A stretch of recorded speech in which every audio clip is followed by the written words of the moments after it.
guys, I'm back with another Wednesday Washi Tip, and this week I've got February banner styles for you.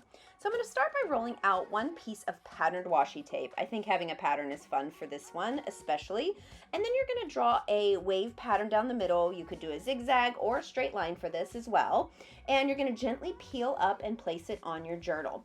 Now when you peel up the second piece, you're just going to leave a space going right down the middle, which creates the perfect frame for you to put in a quote or a title, or even here I'm going to put Happy Valentine's Day for the month of February. And of course you could put a date in here. And this is a really fun banner style that you could do different designs straight through the middle. Now for this next one, I've shown you how to make stickers out of washi tape. If you haven't seen that video, I will link it below, but you can go there for the ins and outs of how to do this. But I'm gonna do an idea for a weekly spread. And I'm not actually gonna do a weekly spread here. This is what it would look like. You put the dates and then you leave enough space to do a to-do list or your calendar. There's all sorts of ways to use weekly spreads in your bullet journal. So for this, I'm gonna stamp out 3 washi tape hearts. And then I'm going to stick them to the page, and I'm going to put the actual date on the sticker, and then I'm going to stamp the day next to it.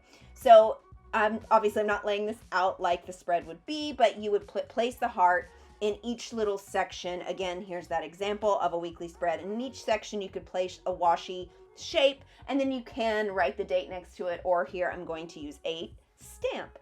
So this is a great way to add color and pattern to those spreads, just to give it a little bit of excitement, since it is such a simple spread and because there's so much writing on these types of pages.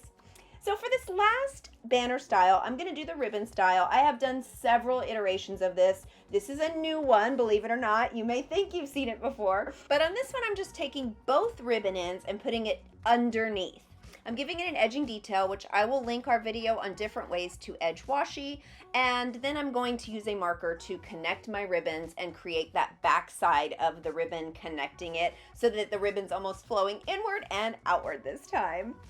I hope you found these new banner styles helpful. If so, be sure to hit that like button and save it for later when you need to come back for some banner inspiration. And be sure to subscribe to our channel for all things washi tape, including our Wednesday washi tips, FAQs, and of course our DIYs. And as always, happy Washi Wednesday, guys.